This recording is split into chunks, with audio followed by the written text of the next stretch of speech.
So what would really happen if Iran went to war? Or if Israel attacked Iran and there became World War III?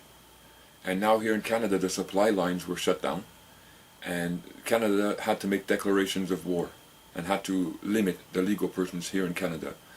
Some of us may be aware, in America they have FEMA camps, in America they have military law, in America they could have martial law. So what would happen here in Canada if this situation really transpired? I'm not saying it is.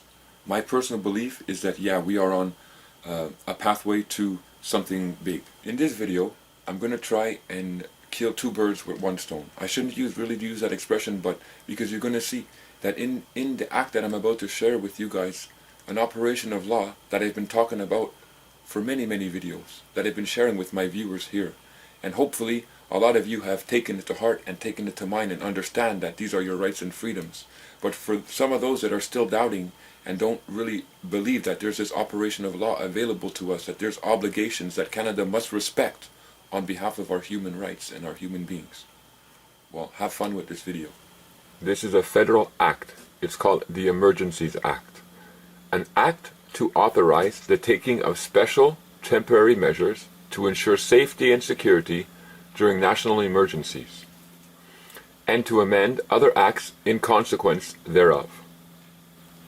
Whereas the safety and security of the individual, the protection of the values of the body politic, and the preservation of the sovereignty, security, and territorial integrity of the state are fundamental obligations of government. Black Laws, 6th edition.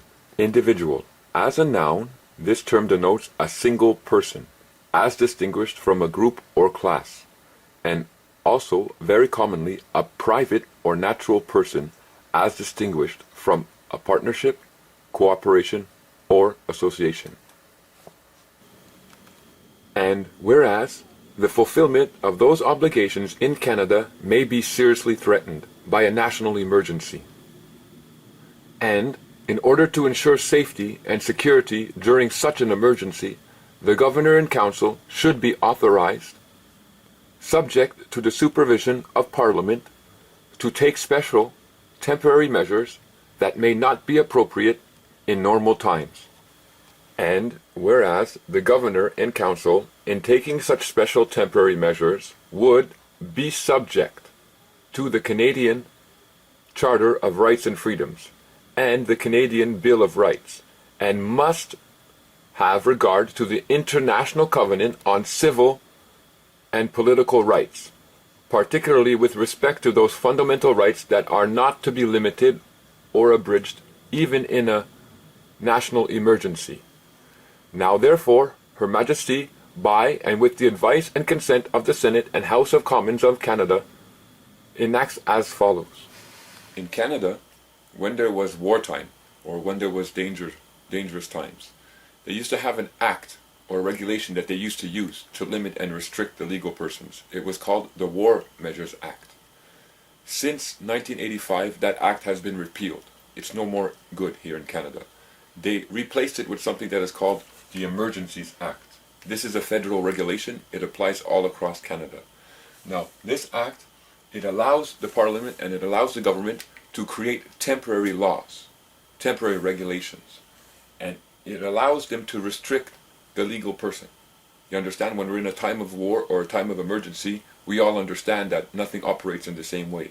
Well, this is the act that they would use in order to restrictive rules upon the legal person during a time of war or a time of national emergency.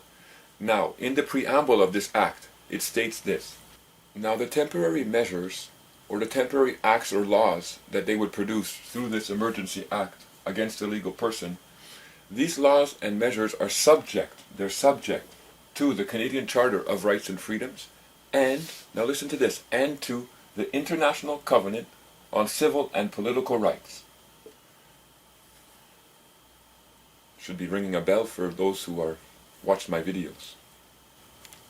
So the Canadian government, the Canadian Parliament, when there would be an emergency in Canada, they would be allowed to create laws and rules. But these laws and rules would have to be subject to the Canadian Charter of Rights and Freedoms, and to the International Covenant on Civil and Political Rights. So, starting now, we look back to the start of this Emergencies Act.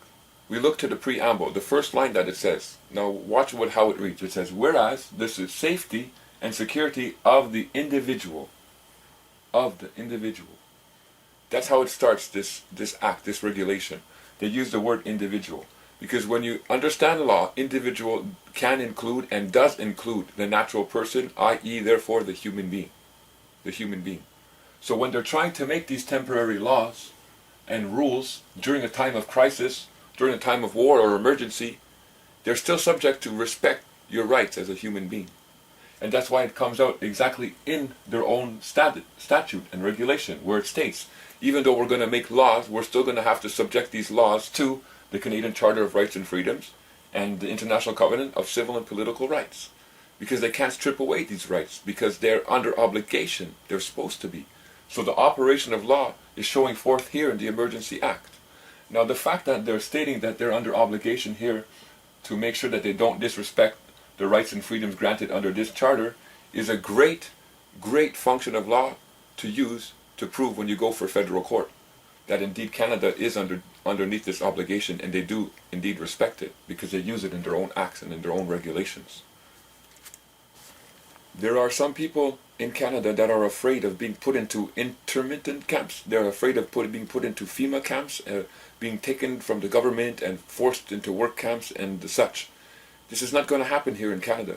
If the emergency really does happen here in Canada, if there's war that breaks out, World War III or whatever happens, and there is a real emergency, you're basically going to be left on your own. That's what's going to really happen here in Canada. The government won't be there to support you. The national grocery stores won't be there to support you. During a time like that, you would even need more to understand who you are, understand how to call on your rights and your freedoms as a human being, and have the government accountable to you as a human being. Because whatever enactments that they're going to use, whatever laws that they are going to use to try and control illegal persons, you're not going to be subject to them. So if they want to take appropriation of your property, like they do during war times, and say, well, this is property that belongs to the state, you only have ownership rights through your legal person, we're appropriating it back to the state and we're going to use it. As a human being, you can stand up and say, no, I'm sorry, I'm not subjected to this, and you're under obligation to respect this. Take me to your commander, take me to the one who sent you here to do this, and let's have a conversation and see. During wartime, during emergencies, these articles are still available for you. The Canadian Charter of Rights and Freedoms, Article 26, which says there's other rights and freedoms available in Canada, which they know, indeed, is an international covenant on civil and political rights. And in that covenant you call on Article 8 and 16 and 17, which gives you the freedom not to have to submit to what's going on, to this war that is coming, that they perhaps have started on purpose. So no, during wartime, and during a time of emergency, whatever's going on in the world, you still have the right to your human rights. And no one should be able to come to your door and knock on it and say the government wants to possess all your silver and gold. I don't have any of that, but if you people happen to have any of that, no one has the right to come and knock on your door and take that from you. And the Emergencies Act gives you those freedoms and those rights. Very clear. So don't worry and don't be troubled if there is tribulation coming here in the land of Canada. Just be prepared and just be ready. That's all. And again, the Emergencies Act, it shows you the operation of law.